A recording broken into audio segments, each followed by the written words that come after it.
सुनिए डॉक्टर श्याम सुंदर पराशर जी की अद्भुत कथा। आज की इस कथा में भक्तों सुकत देव जी द्वारा परीक्षित को भक्ति के महानतम उपदेश को बताया जा रहा है। तो ध्यान से सुनिए इन बातों को, इन उपदेशों को और अपने जीवन में उतारिए और अपने जीवन को धन्य बनाइए। तो प्रेम से कहिए श्री राधे राधे। मदान्धान् चीराणि किम पथि न सन्ति। तुम्हें पहनने के लिए चीर चाहिए, वस्त्र चाहिए। तो महात्मा लोग वलकल वस्त्र धारण करके मस्त रहते थे। क्या रास्ते में ये चीर तुम्हें दिखाई नहीं पड़ते? बोले महाराज बिना कपड़े के तो काम चल जाएगा, पर बिना भोजन के काम कैसे चलेगा? खाने को तो कमाना पड़ता है। सुखदेव जी कहते हैं अंघ्रिपाह पादपाह भिक्षाम न दिशंति। क्या इन वृक्षों ने भिक्षा देना, फलाहार कराना छोड़ दिया है? वृक्षों के फल खाओ। पानी कहां पिएंगे? बोले सरतोप्य सुस्यन, नदियां सूख गई हैं क्या? तो रहेंगे कहां महाराज? रहने को मकान तो चाहिए। बोले रुद्धा गुहा, गुफाएं सब खत्म हो गई क्या? पहाड़ों में ये गुफाएं काय के लिए बनाई हैं? महात्माओं को रहने के लिए। महाराज पहाड़ की गुफाओं में रह तो लेंगे, पर सांप बिच्छू शेर भालू कोई भी घुस सकता है गुफा में। हमारे लिए स्पेशल थोड़ी बनी है। कोई पकड़ के खा गया तो? बोले किम रुद्धा गुहा किम अजितो वतिनोपसन्नान किम अजितः उपसन्नान न अवति। क्या भगवान अपने शरणागतों की रक्षा नहीं करते? जिनके नाम पर आप भजन करने बैठोगे, वो भगवान तुम्हारी रक्षा नहीं करेंगे क्या? उनकी प्रतिज्ञा है सकृदेव प्रपन्नाय तवास्मीति च याचते अभयम सर्वभूतेभ्यो ददामि तद्व्रतम मम। एक बार शरणागत होकर जो कहता प्रभु मैं तेरा, तो कर देता मैं अभय उसे सब भूतों से, यह व्रत मेरा। भगवान कहते हैं ये मेरा व्रत है। जो एक बार शरणागत होकर के मेरी शरण में आ जाए, तो सब भूतों से, सब प्राणियों से, समस्त जीवों से मैं उसे अभय कर देता हूं। तो क्या भगवान ने अपना प्रण भुला दिया? आज भी वो अपने प्रण की रक्षा करते हैं। तो जब सारी जिम्मेवारी भगवान ने ले रखी है, तो कस्मात भजंती कवयः धन दुर्मदान्धान। धन के मद में जो मदान्ध हो रहे हैं, ऐसे श्रीमदान्धों के पीछे पीछे आसान्वित होके भागने की क्या जरूरत है? कोई छोटा भिखारी, कोई बड़ा भिखारी। भिखारी तो सब हैं, दाता एक राम, भिखारी सारी दुनिया। जब सारी दुनिया भिखारी है, छोटे भिखारी मंदिर के दरवाजे पर लाइन लगाए बैठे रहते हैं, हाथ पसारे। बड़े भिखारी भीतर जाके मांगते हैं कि हे प्रभु हमें ये दे दो, वो दे दो। मांगने वाले तो सब हैं। जब मांगना ही है तो फिर ठाकुर जी से मांगो। जो ठाकुर जी से मांग रहे हैं उनसे हम क्या मांगे? इसलिए कस्मात भजन्ति कवयो धन दुर्मदान्धान। इसलिए परीक्षित, सब कुछ व्यवस्था भगवान ने जीविका हेतु कर रखी है। भगवान जगन्नाथ हैं, वो जगत के नाथ हैं। इसलिए जगत में अनाथ कोई नहीं है। अनाथ कौन है? अकारो वासुदेव स्यात् स एव नाथः स अनाथः।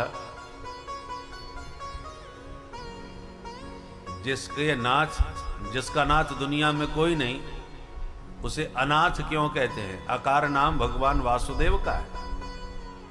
और भगवान वासुदेव ही जिसके नाथ हों, स्वामी हों, वो अनाथ।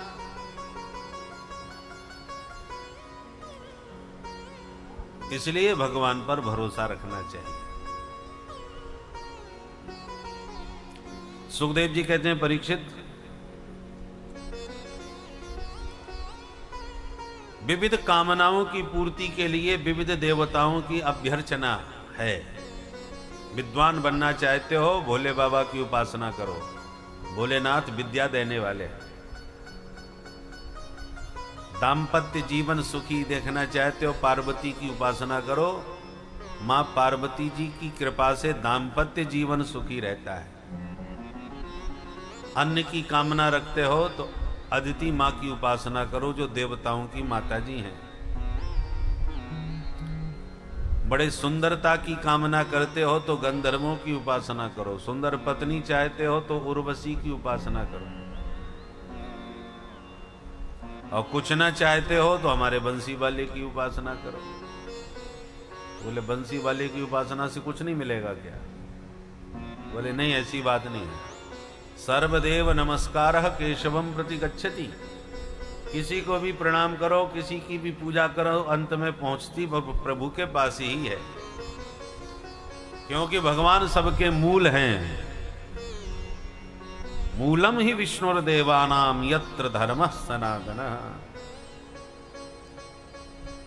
वृक्ष के पत्तों को सींचने से, फलों को सींचने से, फूल को सींचने से, डालियों को सींचने की अपेक्षा केवल उसकी जड़ में पानी डाल दो, सारे वृक्ष को पानी प्राप्त हो जाएगा।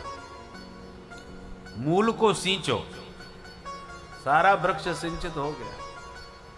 ऐसे भगवान श्री हरि सबके मूल हैं, उनकी उपासना से सबकी उपासना हो जाती है और सारे मनोरथ सिद्ध हो जाते हैं। अच्छा महाराज, ये बताओ भगवान ने ये संसार बनाया कैसे? तब सुखदेव जी को याद आया कि कथा प्रारंभ हो गई पर मंगलाचरण तो हमने किया ही नहीं। तब सुखदेव जी महाराज द्वितीय स्कंद के 4 अध्याय में जाके मंगलाचरण करते हैं। तपस्विनो दानपरा यशस्विनो मनस्विनो मंत्रविद सुमंगला क्षेमं न विन्दन्ति विना यदर्पणम् तस्मै सुभद्रस्रवसे नमो नमः।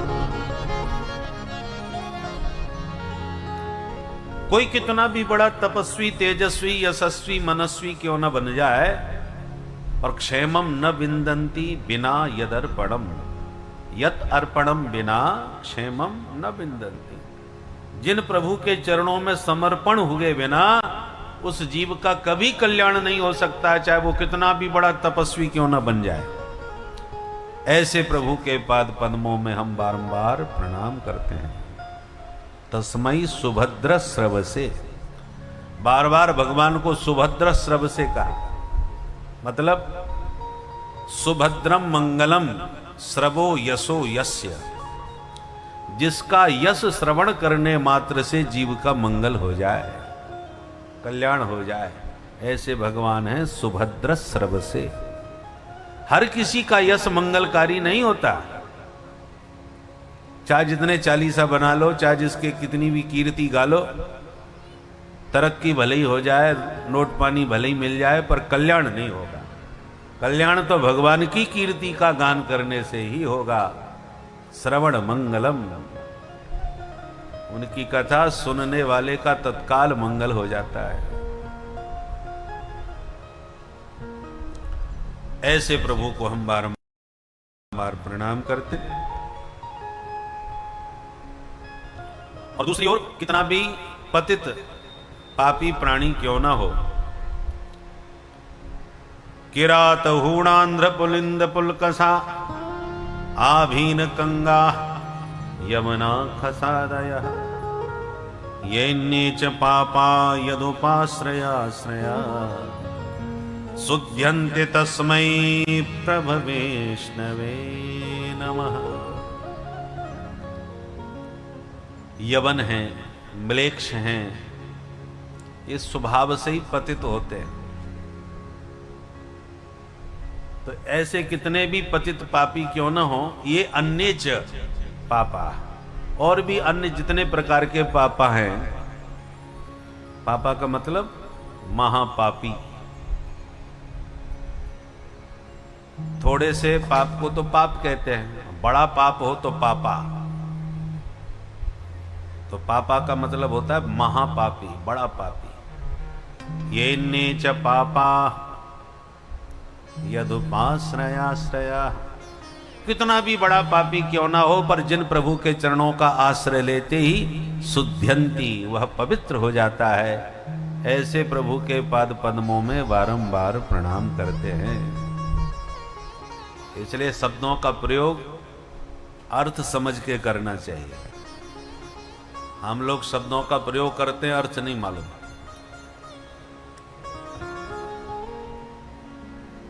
हमारे यहां पिताजी कहा जाता है, पापा नहीं। गीता में, रामचरितमानस में, भागवत में, सब जगह पापा का एक ही अर्थ है, दूसरा नहीं। मानस पुण्य हो ही नहीं पापा, रामचरितमानस में देखो क्या अर्थ होगा यहां।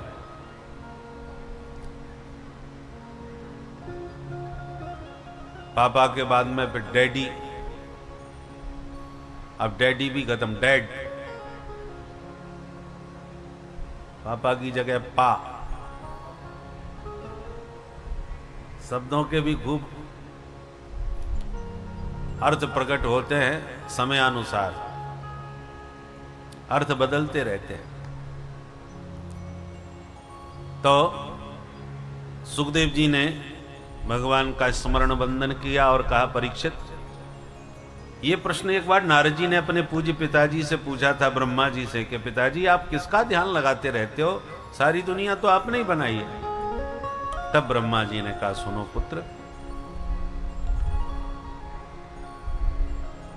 भगवान श्रीमन नारायण के नाभि से एक कमल पैदा हुआ,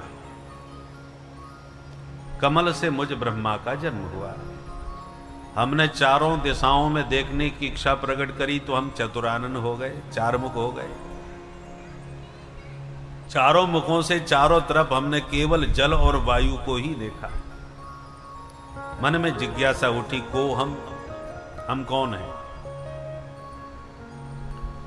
तो हमें दो अक्षर सुनाई पड़े, तप। तो हम तपस्या में बैठ गए, कठोर तप किए, तब हमें प्रभु के दर्शन मिले। और फिर भगवान ने 4 श्लोकों में हमें दिव्य ज्ञान दिया। इसका नाम है चतुश्लोकी भागवत। ज्ञानम परम गुह्यम में यद विज्ञान समन्वितम सरहस्यम तदंगम च गृहाण गदितम मया। भगवान कहते हैं, ब्रह्मा जी बहुत ध्यान से सुनिए, आज मैं अपना परम गोपनीय ज्ञान तुम्हें प्रदान करता हूं। 4 श्लोकों में, पहले श्लोक में तत्व का वर्णन, दूसरे श्लोक में माया का वर्णन, तीसरे श्लोक में जगत का वर्णन, चौथे श्लोक में जिज्ञासु का वर्णन है। अहमेवा समेवाग्रे नान्यत् यत् सत सत्परम पश्चादहं यदेतच्च यो वशिष्येत सोऽस्म्यहम्। ऋतेर्थं यत् प्रतीयेत न प्रतीयेत चात्मनि तद्विद्यादात्मनो मायाम् यथा भासो यथा तमः यथा महान्ति भूतानि भूतेषु वचेष्वनु प्रविष्टान्यप्रविष्टानि तथा ते सुनते स्वहम्।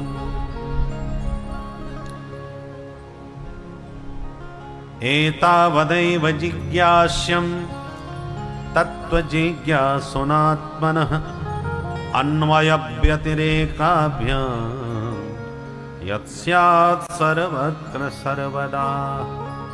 ये 4 श्लोक हैं, ये भागवत के मूल बीज हैं।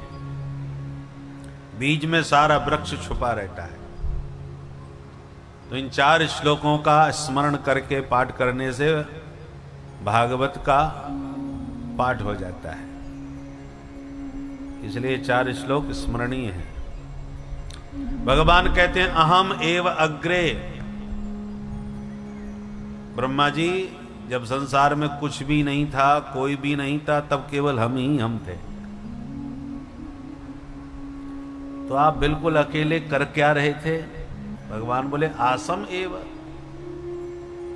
केवल थे ही थे, अपनी मस्ती में अपने आनंद में थे। अहम एव अग्रे आसम एव, अहमेवा समेवाग्रे।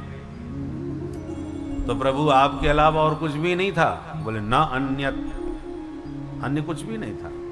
अरे कुछ तो रहा होगा। बोले सत असत परम, न सत था न असत था, न कारण था न कार्य था, न स्थूल था न सूक्ष्म था, कुछ भी नहीं था, केवल अहम एव, एकमात्र मैं ही था, मेरे अतिरिक्त कुछ भी नहीं था।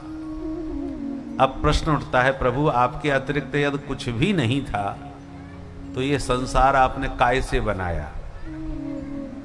इस संसार को बनाने का कुछ मटेरियल तो आपके पास रहा होगा। कुंभकार के पास मिट्टी रही होगी तभी तो मटका बनेगा। अकेला कुंभकार बैठा बैठा क्या बनाएगा? काय से बनाएगा? बढ़ई के पास में लकड़ी होगी तो कुछ बनाएगा, लोहार के पास में लोहा होगा तो उससे कुछ बनाएगा। तो बिना मटेरियल के तो कोई कुछ नहीं बना सकता। प्रभु आप जब बिल्कुल नितांत अकेले थे तो आपने ये दुनिया कैसे बनाई? इस संसार का मटेरियल कहां से लाए? भगवान बोले जब हमारे अलावा कुछ था ही नहीं तो लाते कहां से? इसलिए हमने इस संसार को जो बनाया है वो किसी और मटेरियल से नहीं बनाया, बल्कि हम स्वयं ही संसार बन के तैयार हो गए। हमने ही संसार को बनाया और हम ही संसार बने। इसलिए हम ही इस संसार के अभिन्न निमित्तोपादान कारण हैं। निमित्त भी हम हैं, उपादान भी हम हैं।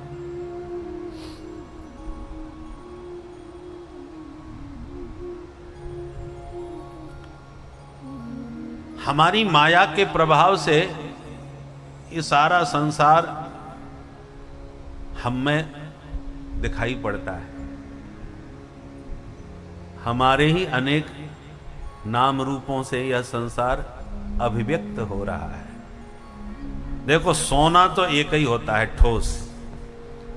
अब उसी सोने से गहने बनाए जाते हैं। तो जब उसी सोने के गहने बन जाते हैं तो सोने के नाम अलग अलग हो जाते हैं। ये हार है, ये चूड़ी है, ये नथ है, आदि आदि। सोना तो एक ही है, पर सोने के आकार अलग अलग हो गए, नाम अलग अलग हो गए, उपयोग अलग अलग हो गए। बाकी तत्वतः विचार करके देखो तो सब केवल सोना है और कुछ नहीं। इसलिए हरिदेव जगत जगदेव हरि। ये जगत क्या है? हरि से भिन्न थोड़ी है। हरि ही जगत के रूप में बने हुए हैं। लोहा एक ही है, उसी से कुल्हाड़ी बन गई, छुरा बन गया, फरसा बन गया, तलवार बन गई, न जाने क्या क्या बन गया। तत्वतः विचार करो तो लोहा एक ही है। मिट्टी एक ही है, पर मिट्टी से मटका बन गया, घड़ा बन गया, सकोरा बन गया, कुल्हड़ बन गया, दीपक बन गया, सुराही बन गई, चिलम बन गई। पर तत्वतः विचार करो तो मृत्तिका एव सत्यम, मिट्टी ही है, बाकी सब केवल उसके अलग अलग आकारों में बने हुए बर्तन हैं।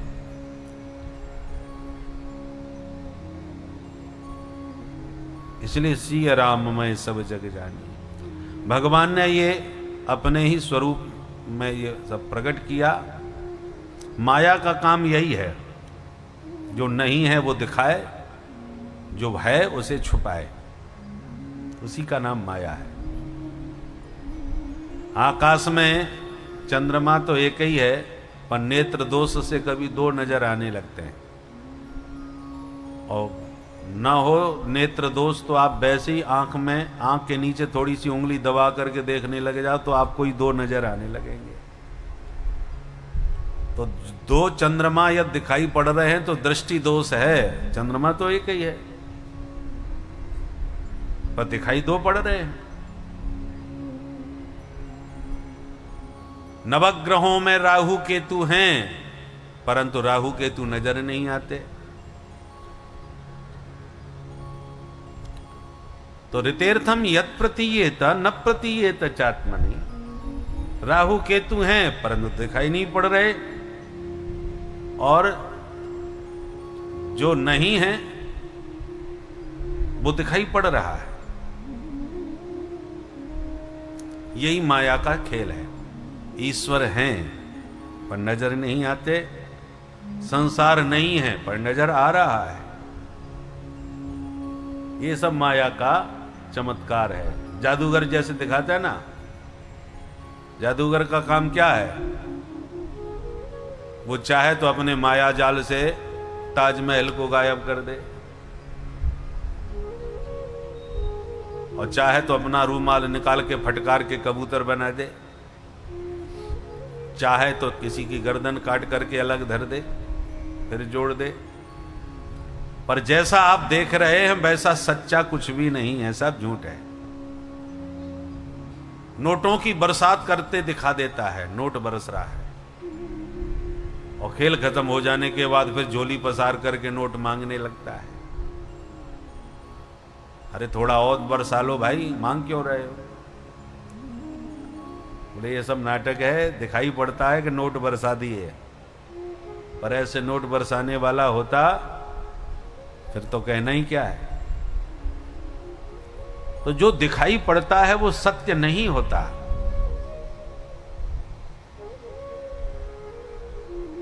परंतु ये रहस्य जादूगर का केवल उसका जमूड़ा जानता है। देखने वाले तो जो दिख रहा है उसी को सत्य मानते हैं, पर जो जमूड़ा है वो सब जानता है कि सच्चाई क्या है। इसलिए वो ज्यादा प्रभावित नहीं होता। भगवान है जादूगर और माया है उनकी जादू विद्या। और ये माया का अर्थ क्या है? माया का अर्थ है कि जो नहीं है वो दिखे, और जो है वो छुपे, उस पर पर्दा डाले। और उसी माया के कारण हम लोग नाच रहे हैं, माया जाल में फंस करके। बचना चाहो तो एक ही उपाय है कि ठाकुर जी के जमूड़े बन जाओ। जादूगर कहता ना, हाँ जमूड़े, बोले हाँ सरकार। तो 24 घंटे हाथ जोड़ करके सेवा में हाजिर रहता है तो सब जान जाता है। जादूगर उसे सब रहस्य बता देता है। ऐसे ही माया का ये रहस्य माधव की कृपा के बिना समझ में आने वाला नहीं है। इसलिए मुरली मनोहर माधव के जमूड़े बन जाओ, सब जान जाओगे। सब जग को रही नचाए, माया का खेल। आइए मिलके गाएं। सब जग को रही नचाए, हो नचाए, हरि माया जादूगरनी। सब जग को रही नचाए, हो नचाए, हरि माया जादूगरनी। सब जग को रही नचाए, हो नचाए, हरि माया जादूगरनी। सब जग को रही नचाए, हो नचाए, हरि माया जादूगरनी। अति अद्भुत खेल रचाए, हो रचाए,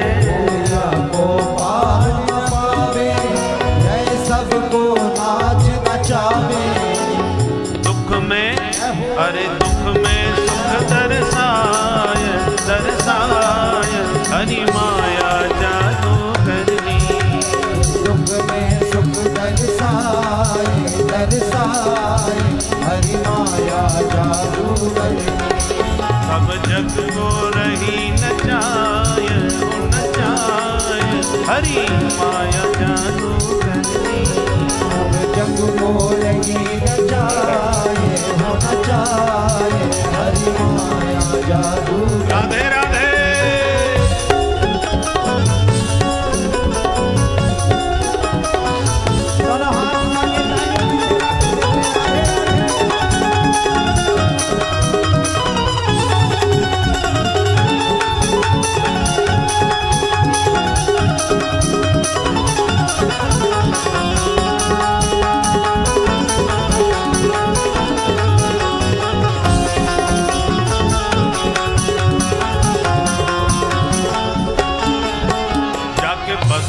चराचर नाचे कोई कृपा पात्र जन बाँचे बस में चराचर नाचे कोई कृपा पात्र जन बाँचे जाके बस में चराचर नाचे कोई कृपा पात्र जन बाँचे जाके बस में चराचर नाचे कोई कृपा पात्र जन बाँचे जय सद्गुरु ले बचाय ओ बचाय हरि माया जादू करनी गुरु ने बचाए वो बचाए हरि माया जादू करनी ये अद्भुत खेल रचाय ओ रचाय हरि माया जादू करनी ये अद्भुत खेल रचाए वो रचाए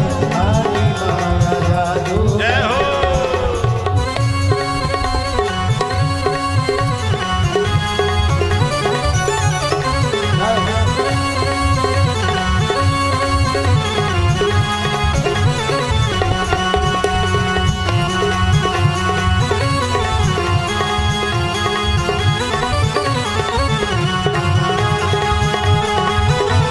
हरे हरि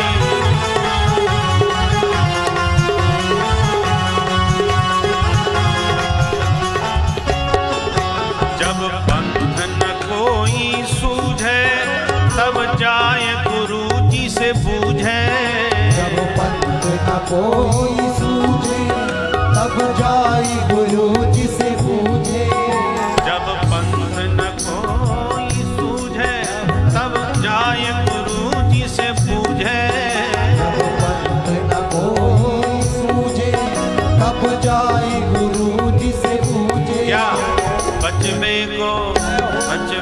को कौन उपाय उपाय हरि माया जादू करनी बचने को कौन उपाय उपाय हरि माया जादू करनी सारे जग को रही नचाय हो नचाय हरि माया जादू करनी जग को नहीं न जाए वो न जाए हरि माया जय हो जादू करनी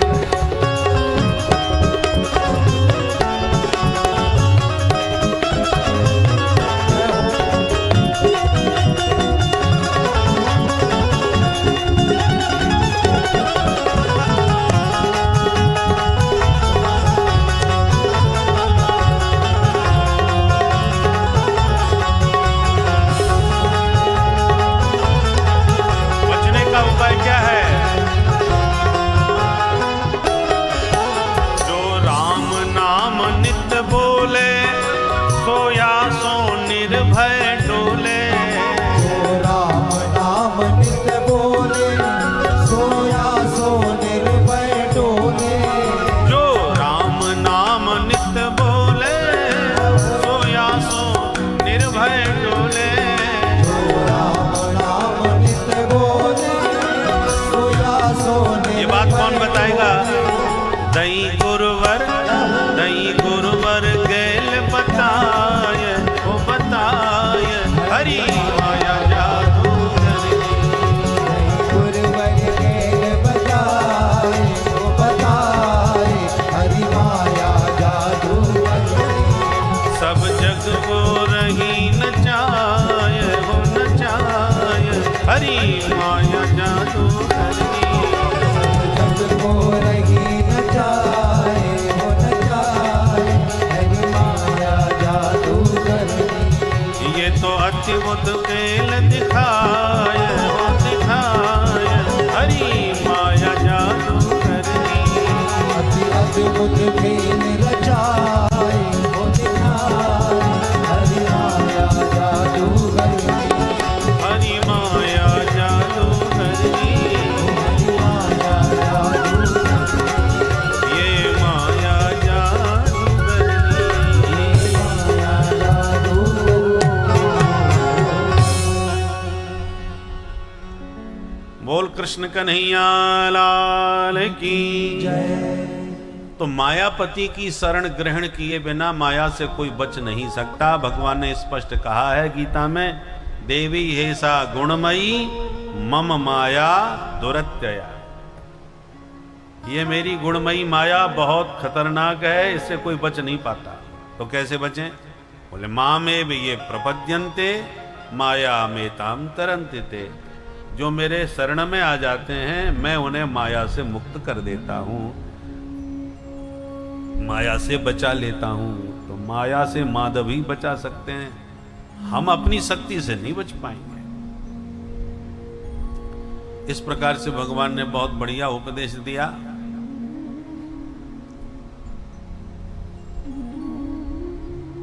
सुखदेव जी कहते हैं, राजन, इसी उपदेश को आत्मसात करके ब्रह्मा जी ने सृष्टि का सृजन किया।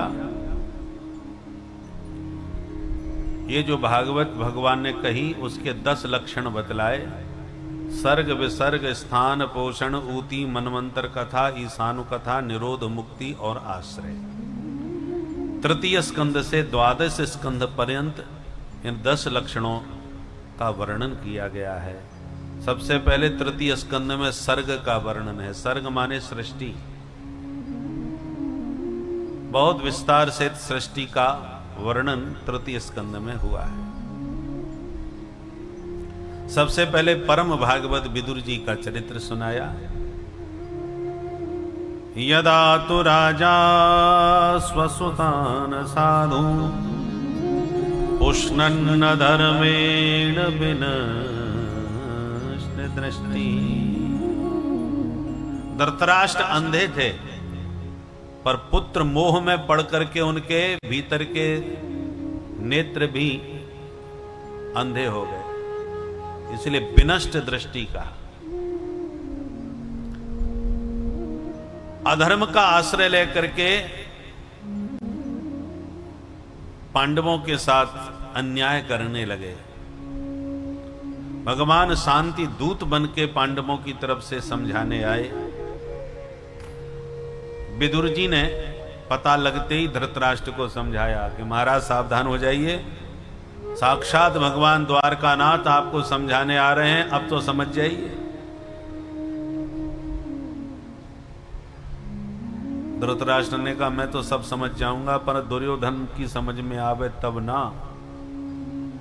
विदुर जी बोले क्षमा करें महाराज, आप राजा हैं, राजा को राष्ट्र हित में निर्णय लेना चाहिए। पुत्र मोह में पड़ करके राष्ट्र को संकट में मत डालो। महाराज, आपका पुत्र साक्षात कलयुग है, इसके कलह के कारण ये राष्ट्र महासंकट में पड़ सकता है। इसलिए मेरी प्रार्थना है, शरीर का प्रिय से प्रिय अंग भी यदि घातक रोग से ग्रसित हो जाए तो उसको कटवा के फेंक दिया जाता है। उसी प्रकार राष्ट्र हित के लिए पुत्र का परित्याग करना पड़े तो त्याग दीजिए। दुर्योधन ने सुन लिया तो आग बबूला हो गया। किसने बुलाया था इस कपटी को यहां? मुझे घर से निकलवाएगा? कहे न मत्रोपजवाव जिह्मम दास्यासुतम यद बल नैव पुष्टः। हमारे टुकड़ों पर पलने वाला, जिह्मम माने कपटी।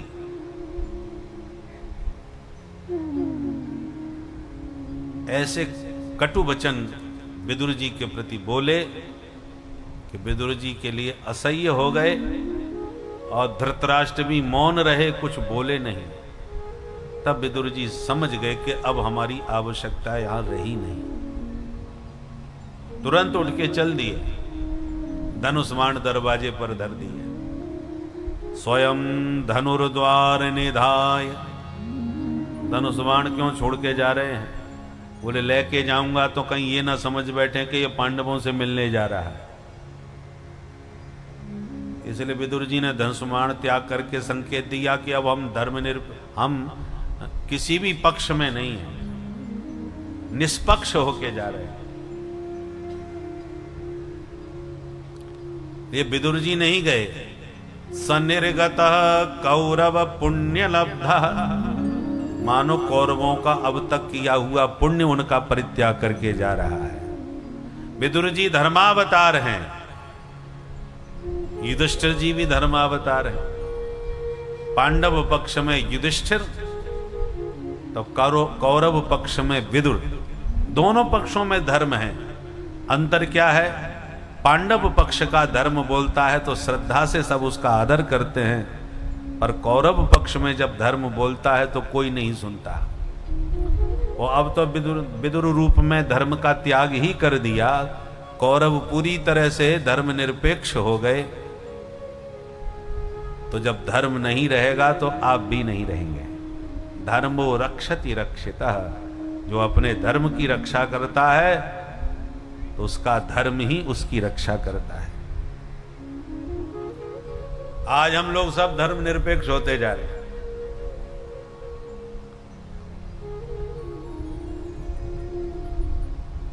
सभी धर्मों की एक पहचान होती है, परंपराओं का।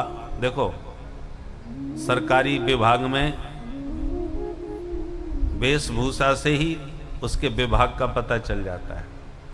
वकील की वेशभूषा, डॉक्टर की वेशभूषा, पुलिस की वेशभूषा, वेश से पता चलता है कि तुम किस विभाग के व्यक्ति हो। धर्म के भी चिन्ह होते हैं। सिखों की पगड़ी है, मुसलमानों की टोपी है, तो ब्राह्मणों, हमारे हिंदुओं का भी तो चिन्ह है। पर और सब अपने अपने चिन्हों को बड़े गर्व के साथ धारण करते हैं। हिंदू का पता नहीं चलता ये कौन है। न सिर पर सिखा है, न कंठी है, न जनेऊ है, कोई पहचान ही नहीं है। माथे पर तिलक भी नहीं, माथा सूना।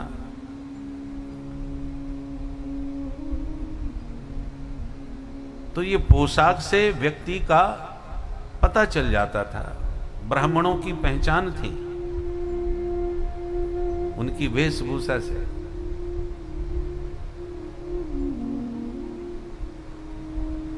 ब्रह्मचारी की पहचान है, सन्यासी की पहचान है। पर हम लोग अपनी पहचान को छोड़ते जा रहे हैं, पूरी तरह से धर्म निरपेक्ष होते जा रहे हैं। इसलिए धर्म का आप पालन नहीं करेंगे तो आप भी बहुत दिन तक सुरक्षित नहीं रहेंगे। याद रखिए, धर्माचरण करो। धर्म के जो चिन्ह हैं, अपनी परंपराओं के जो चिन्ह हैं, उनको गर्व के साथ धारण करना चाहिए।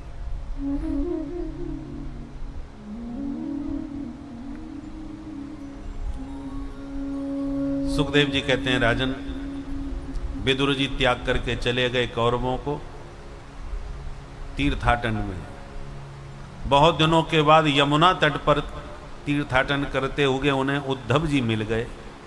उद्धव जी ने बताया कि विदुर, तुम कहाँ थे? महाभारत हो चुका है, गोविंद भी अपने परम धाम जा चुके हैं। जाते जाते मुझे उपदेश दिया है, उन्हीं के उपदेश को आत्मसात करके मैं बद्रीनाथ जा रहा हूँ। क्या उपदेश दिए भैया, हमको भी सुना दो। बोले, हम सुनाने की स्थिति में नहीं है, पर उपाय बताते हैं। तुम हरिद्वार में जाओ, गंगा तट पर तुम्हें मैत्रेय मुनि मिलेंगे, उनसे तुम वह उपदेश श्रवण करना। तुरंत विदुर जी मैत्रेय मुनि के पास पहुंचे। यहीं से विदुर मैत्रेय संवाद प्रारंभ होता है। मैत्री जी ने कहा, आओ विदुर जी महाराज, तुम साक्षात धर्मावतार हो। मांडव मुनि के शाप से ही यमराज को विदुर के रूप में अवतरित होना पड़ा। मांडव्य शापात भगवान प्रजा संयमनो यमः। विदुर जी ने प्रश्न किया, भगवान कृपा करके ये बताइए कि प्रत्येक प्राणी सुखी होना चाहता है और सुखी होने के लिए ही दिन रात वह मेहनत कर रहा है, परंतु सुख के लिए मेहनत करता है, बदले में दुख ही हाथ लगता है। ये प्राणी सुखी कैसे हो?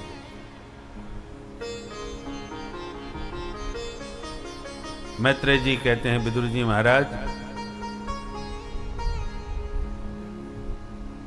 जहां सुख है वहां हम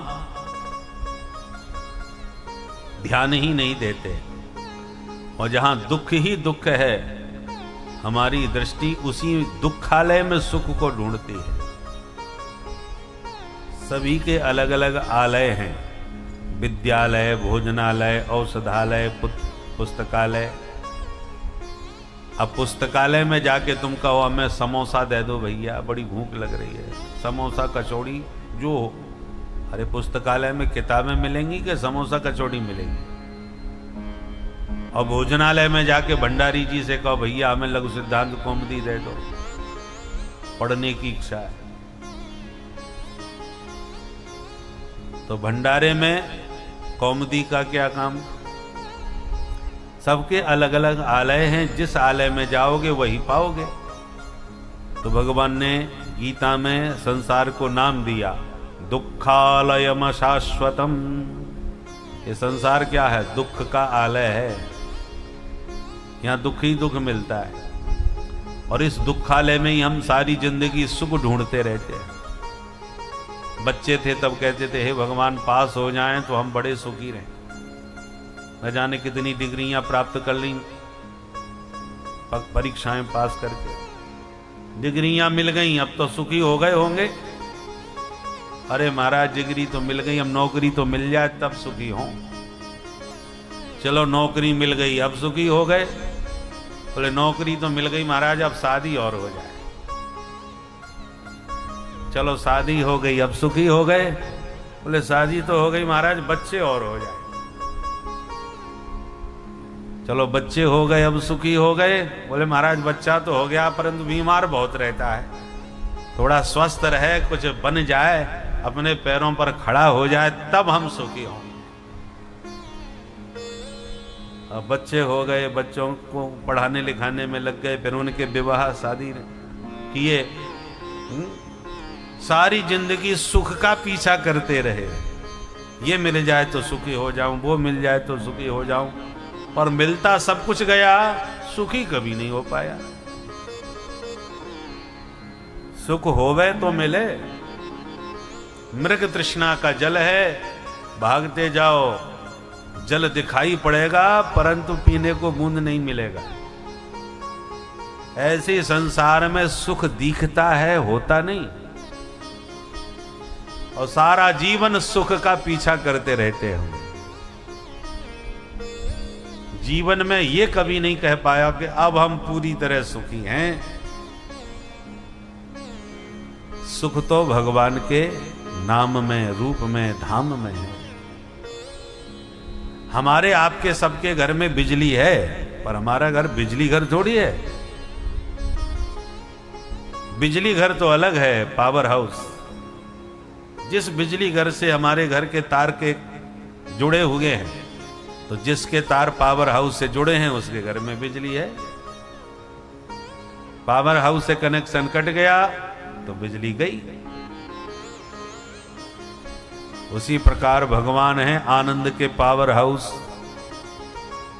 उस आनंद सिंधु से हमारा जब कनेक्शन जुड़ जाता है तो हम भी आनंद में हो जाते हैं, और वहां से आनंद सिंधु से कनेक्शन कट गया तो आनंद गया। जो आनंद सिंधु सुख राशि, जो आनंद सिंधु सुख राशि, श्री करते त्रैलोक सुपासी।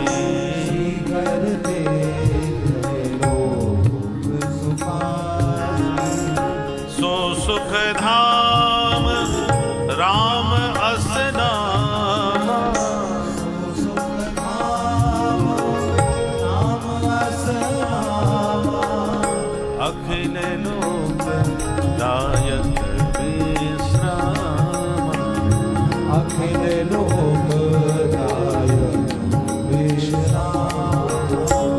मंगल भवन अमंगल हारी, मंगल भवन अमंगल हारी, प्रभु सुदशरथ अजिर बिहारी, प्रभु सुदशरथ अजिर बिहारी, प्रभु सुदशरथ अजिर बिहारी। प्रभु सुदशरथ अजिर बिहारी। तो भगवान मंगल के भवन हैं, अमंगलों का हरण करने वाले हैं, पर मंगल भवन में जाओगे तब मंगल होगा। आनंद सिंधु से जुड़ोगे तब आनंद मिलेगा। हमारे पास सुख की सामग्री बहुत होती है, फिर भी हम सुखी नहीं होते। और महात्माओं के पास सुख की कोई सामग्री नहीं होते, पर सुख की कोई कमी नहीं होती। सामग्री कुछ नहीं है, झोंपड़ी में जंगल में रह रहे हैं, फिर भी मस्त हैं, प्रसन्न हैं, क्योंकि जो वास्तविक आनंद है उससे उनका कनेक्शन जुड़ा हुआ है।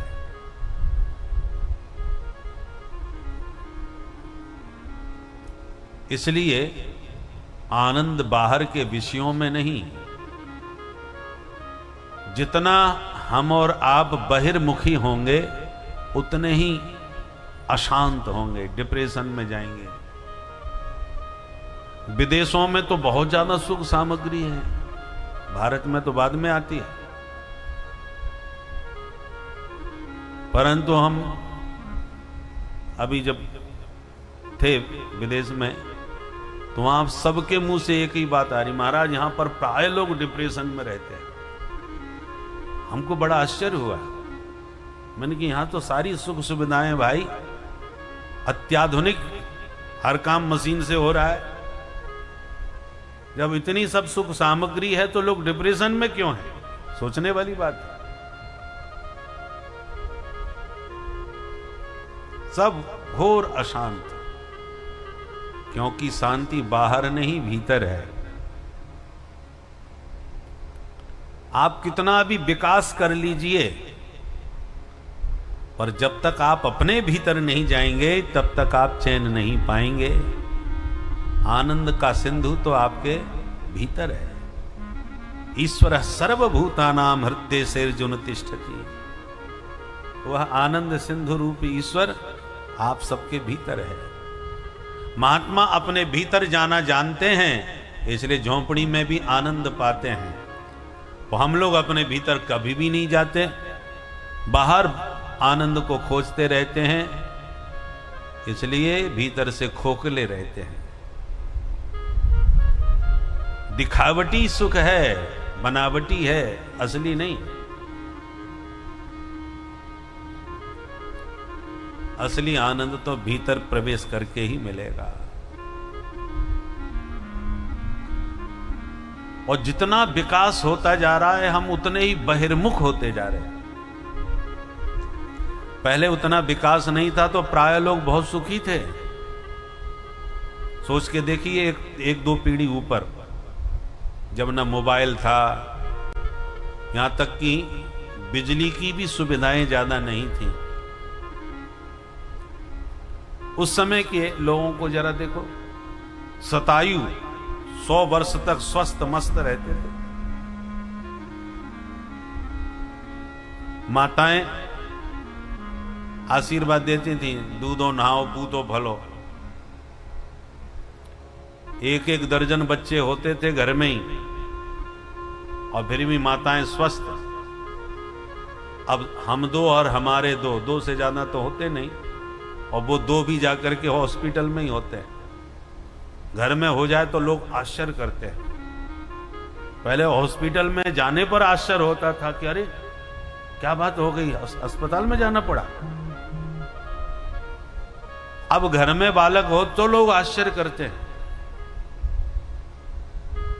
स्थिति कितनी बदल गई, सोचने का ढंग कितना बदल गया। मोटी मोटी दीवालों के भवन होते थे, बिना बिजली के, बिना पंखा के भी काम चलता था। अब तो बिजली चली जाए तो हाहाकार मच जाए। कल्पना नहीं होती कि बिजली के बिना भी कोई जिंदा रह पाएगा। ये स्थिति हो गई। माताएं कितना काम करती थीं, पानी भरने कुएं पर जाती थीं, मटके पर मटका सिर पर भर के लाती थीं, दधि मंथन करती थीं और गोबर से आंगन लीपती थीं, लीपा पोती सब होती थी। अब तो केवल चेहरे की लीपा पोती होती है, आंगन की तो गई। बोलो राधे राधे।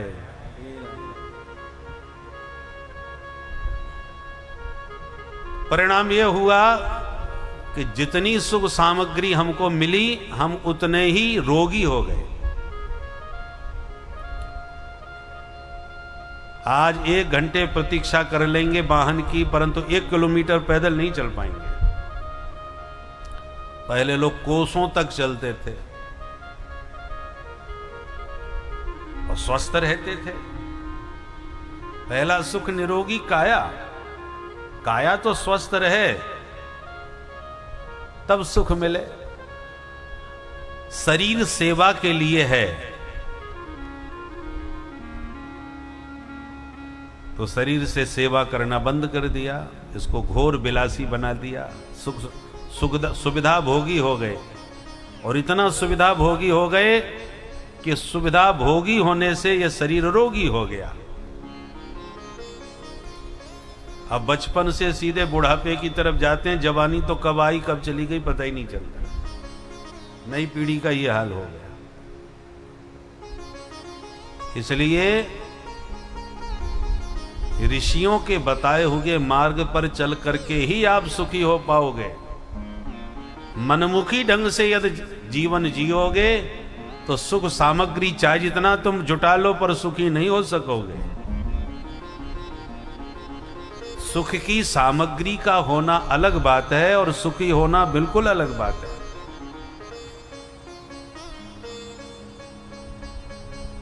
इसलिए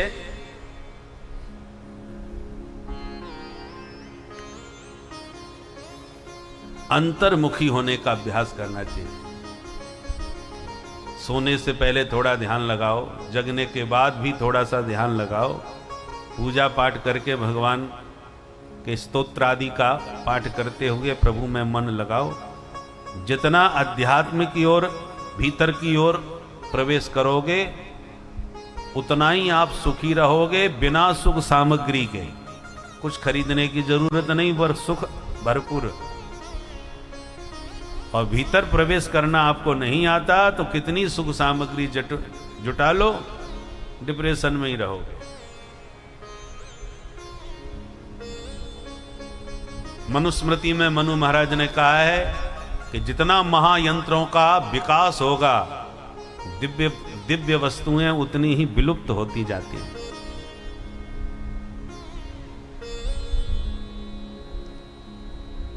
इसलिए विकास बहुत जरूरी तो है, परंतु विकास विनाशोन्मुखी न हो।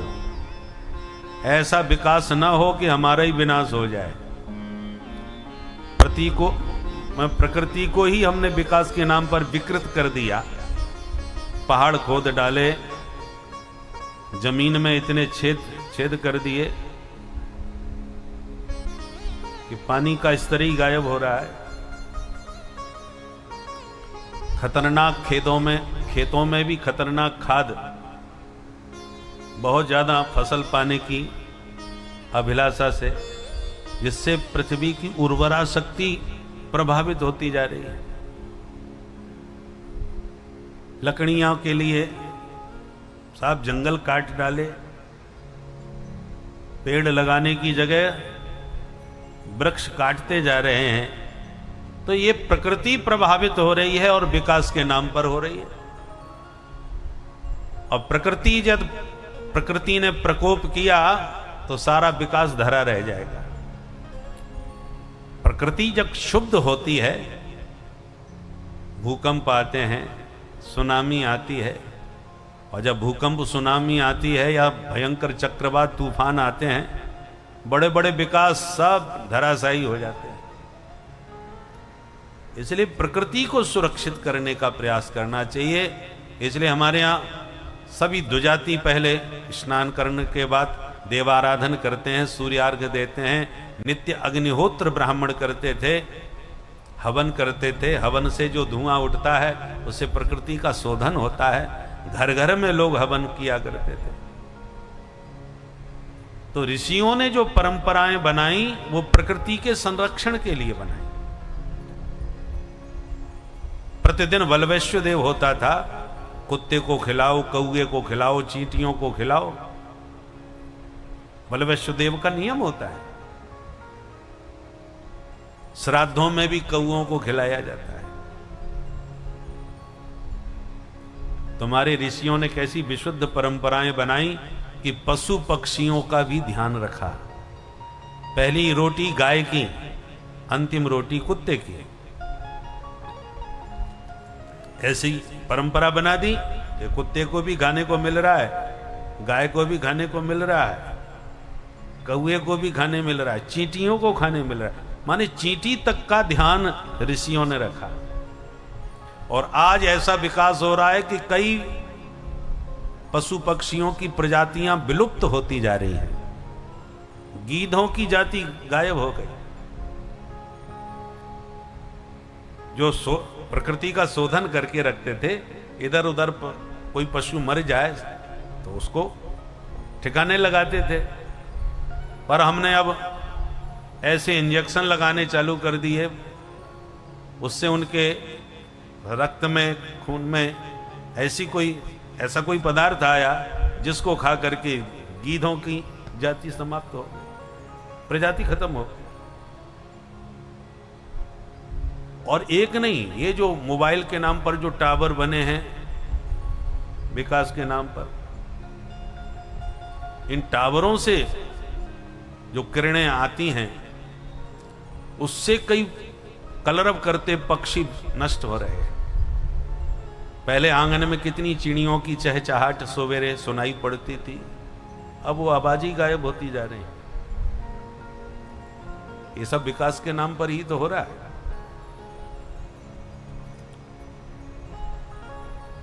और मोबाइल के नाम पर तो आप महाराज पक्षियों की तो छोड़ दो, आगामी संतान की स्थिति बिगड़ती जा रही है। पहले लोग छोटे छोटे बच्चे दादा दादी नाना नानी की गोदी में खेलते थे, परियों की कथा सुनते थे, बुजुर्गों का भी बच्चों के साथ खूब मन लगता था। अब बच्चों को किसी को फुर्सत नहीं है बूढ़े बुजुर्गों के पास बैठने की। कोई कार्टून देख रहा है तो कोई मोबाइल में मस्त है। बच्चे पैदा बाद में होते हैं, मोबाइल चलाना पहले चालू कर देते हैं। गर्भस्थ शिशु पर मां के संस्कार पड़ते हैं और माताएं उस अवस्था में प्राय चलाती रहती हैं मोबाइल, तो बच्चों के ऊपर वही प्रभाव ऐसा पड़ता है कि पैदा होते ही वो चालू हो जाते हैं। बोलो राधे राधे। इसलिए विकास तो बहुत हुआ है, पर इस विकास के साथ हमारा ह्रास कितना हुआ है वो भी विचारणीय है। ऋषियों के पास सारा ज्ञान विज्ञान था। जब जरूरत पड़ी तो व्यास जी महाराज ने संजय के सामने एक टेलीविजन लगा दिया कि महाभारत की युद्ध का लाइव टेलीकास्ट हम करते रहेंगे, तुम यहां बैठे बैठे देखते रहना और धृतराष्ट्र को बताते रहना कि कुरुक्षेत्र में क्या चल रहा है। एक टीवी लगाई थी, अब घर घर टीवी लग गई। तो विकास तो खूब किया, परंतु ऋषियों के पास जब ये विज्ञान था तो उन्होंने क्यों नहीं किया? इसीलिए नहीं किया क्योंकि इसका परिणाम आज हम लोग देख रहे हैं। उन्होंने ऐसा कोई विकास नहीं किया जिससे समाज की हानि हो, जिससे हमारे जीवन का पतन हो। ऐसा कोई विकास नहीं किया।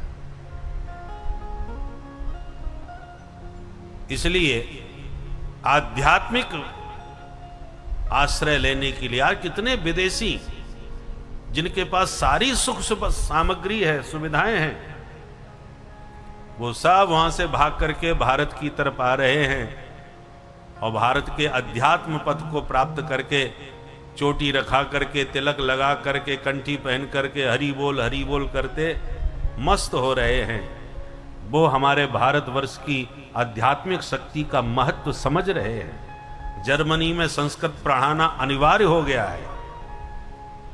विदेशों के लोग संस्कृत का महत्व समझ रहे हैं और हम इसको मृत भाषा कह करके उपेक्षित कर रहे हैं। हम अंग्रेजी पढ़ करके अपनी शान समझ रहे हैं। हम विदेशों की तरफ भाग रहे हैं और विदेशी भारत की तरफ आ रहे हैं।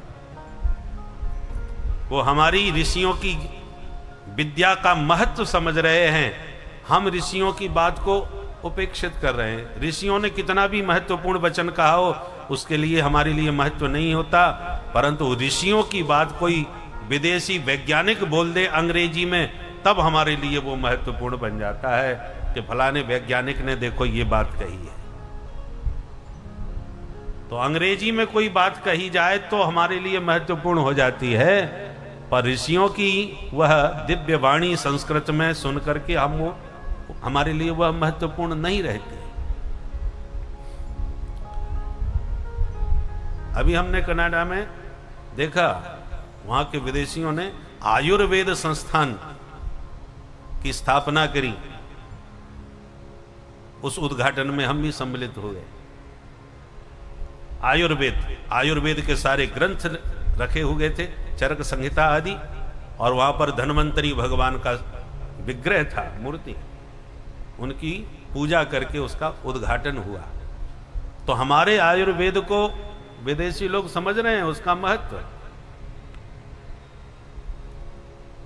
इसलिए ऋषियों की अद्भुत धरोहर है हम लोगों के पास, जो बहुत सारी विदेश में चली गई। अब जो थोड़ी बहुत बची है उसका महत्व को हमें समझना चाहिए, उसका लाभ उठाना चाहिए। अंधानुकरण विदेश का नहीं करना चाहिए। बोलो राधे राधे।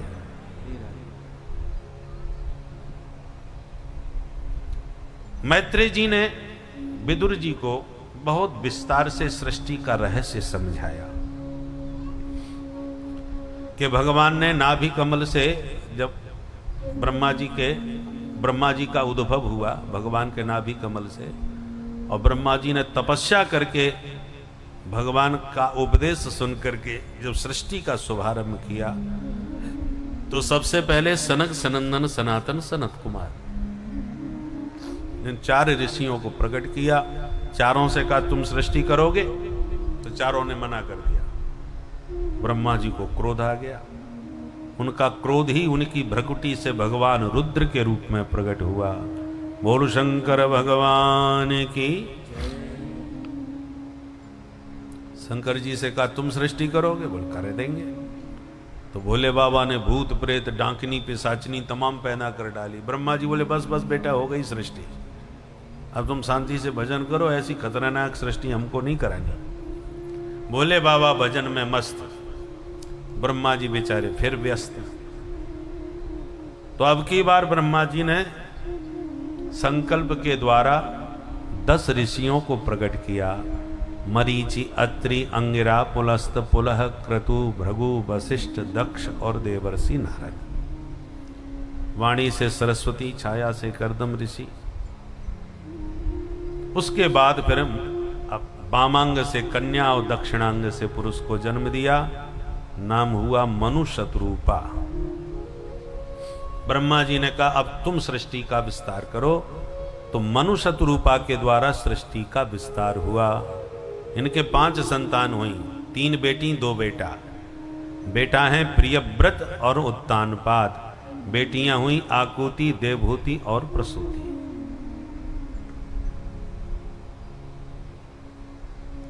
सुखदेव जी कहते हैं राजन,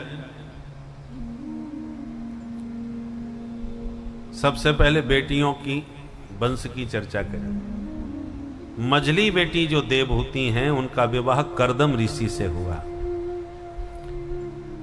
कर्दम जी ने विवाह तो किया, विवाह के बाद लगा ली समाधि। देवहूति ने खूब करी सेवा। जब समाधि खुली और देवहूति को देखा तो प्रभावित हो गए, प्रसन्न हो गए। तुष्टो हम देवी, हम तुम्हारी सेवा से बड़े खुश हुए, क्या चाहती हो? बोले महाराज हम सदगृहस्थ हैं और गृहस्थ घर की शोभा तब होती है जब संतान हो। करदम जी समझ गए और तुरंत करदम जी ने अपने संकल्प से एक अलौकिक विमान की रचना करी जिसका नाम कामग, कामनानुसार गमन करने वाला। उस विमान में दंपति विराजमान हुए, दिव्य सुख भोग किए, समय पाकर के 9 बेटियों का जन्म हुआ। देवहूति मां से 9 बेटियां हुई। करदम जी चल पड़े, बोले देवी संतान हो गई, अब तुम संभालो, अब हम चले भजन करने। बोले ने सुनो सुनो महाराज, ये बेटियां हैं, इनका विवाह करना पड़ेगा और विवाह के बाद सब ससुराल चली जाएंगी तो मैं अकेली किसके साथ रहूंगी? समाज में स्वतंत्र स्त्री की शोभा नहीं होती, जिम स्वतंत्र होई बिगड़े नारी। करदम जी समझ गए, सुनो सुनो देवी, हम भूल गए थे, याद आ गई, भगवान ने स्वयं कहा था कि तुम विवाह करो, हम तुम्हारे बेटा बनेंगे। और भगवान यदि बेटा बन के घर में आ जाएं तो हम जंगल में क्यों जाएं? पुनः देवहूति गर्भवती हुई। अब इनके गर्भ से साक्षात भगवान कपिल रूप में प्रकट हुए। बोल कपिल भगवान की। सांख्य शास्त्र के प्रवर्तक भगवान कपिल, जिनका दर्शन करने ब्रह्मा जी अपने ऋषि पुत्रों के साथ आए। करदम जी ने स्वागत किए और ब्रह्मा जी से निवेदन भी किया, महाराज आपके साथ में 9 बेटा, मेरे घर में 9 बेटी, बढ़िया जोड़ा जमेगा। ब्रह्मा जी ने स्वीकृति दे दी तो करदम जी ने तुरंत ऋषि पुत्रों से, ब्रह्मा जी के पुत्रों से अपनी बेटियों का विवाह कर दिया। बड़ी बेटी कला देवी, जिनका विवाह मरीचि मुनि से किया। दूसरी बेटी अनुसुईया, जिनका विवाह अत्रि मुनि से हुआ। तीसरी अरुंधति, जिनका विवाह वशिष्ठ जी से हुआ। ख्याति का विवाह भृगु जी से हुआ। शांति का विवाह अथर्वण जी से। क्रिया का विवाह क्रतु ऋषि से। हविर्भू का विवाह पुलस्त ऋषि से। ऐसे सब का विवाह करके विदा कर दिया। करदम जी बोले देखो देवी जी, अब बेटियों का विवाह भी हो गया, बेटा भी तुम्हें मिल गया, पूरी जिम्मेवारी घर की पूरी हो गई, अब अपने राम चलते हैं। करदम जी चले गए। समाज को शिक्षा दिए कि ब्राह्मण का शरीर ब्रह्म ज्ञान के लिए हुआ है, तुच्छ विषयों में उपभोग करने के लिए नहीं। ब्राह्मणस्य ही देहोयम क्षुद्र कामाय निश्चिते। करदम जी के पास सारी सुख सामग्री थी। कामक विमान था, देवहूति जैसी आज्ञाकारिणी पत्नी थी, कपिल जैसा बेटा था, फिर भी छोड़ दिया परिवार, चले गए तपस्या करने। ब्राह्मण का शरीर चतुर्थ चरण में संन्यास धारण कर लेना चाहिए। करदम जी जब तपस्या करने चले गए तो घर में केवल मैया बेटा 2 ही रह गए। एक दिन भगवान कपिल के पास माता देवहूति आई और कहा, बेटा मैंने अपने जीवन में सारे सुख पाए, परंतु फिर भी मेरा विषयों से वैराग्य नहीं हो रहा है, क्या किया जाए? क्या मेरे जीवन में प्राप्तव्य शेष रह गया है जिसको पाकर मैं परिपूर्ण हो जाऊं?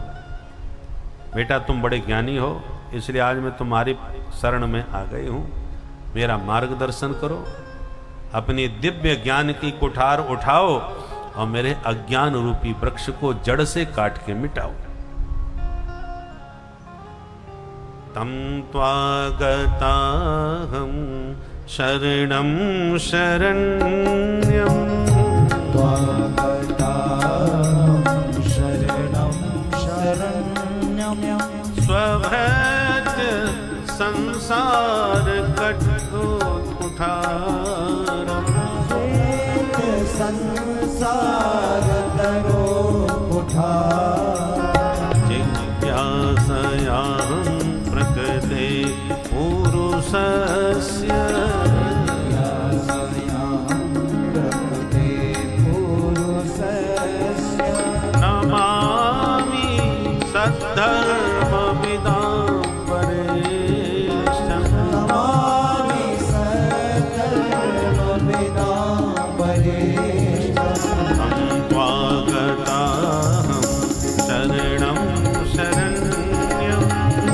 त्वां गताहं शरणं शरण्यं शरणं शरणं शरणं शरण्यं। जो शरण्य हो उसी की शरण में जाना चाहिए। आप शरणागत वत्सल हैं प्रभु, इसलिए मैं आपकी शरण में आई हूं, मेरा मार्गदर्शन करो। तब कपिल भगवान बोले, सुनो माता जी, आज हम आपको निश्रेयस का मार्ग बतलाते हैं, अध्यात्म योग का उपदेश देते हैं, ध्यान से सुनो। हमारा मन ही हमारे बंधन और मुक्ति दोनों का कारण है। गुणेषु सक्तम बंधाय रतम बा पुंसी मुक्तये। जैसे चाबी एक ही होती है, ताले में डालकर इधर घुमा दी तो ताला बंद, और उसी चाबी को उसी ताले में डाल के उल्टा घुमा दो तो ताला खुल भी जाएगा। जिस ताली से ताला बंद होता है वही चाबी ताला खोलती भी है। ऐसी जो मन हमारे बंधन का कारण बनता है वही मन हमारी मुक्ति का साधन भी है। मन जब विषयों में रमता है तो बंधन का कारण बनता है, और मन को विषयों से हटा करके बिहारी जी के चरणों में लगा दो तो यही मन मुक्ति का साधन बन जाएगा। पर बेटा लगता ही नहीं है मन, भगवान में कैसे लगाएं?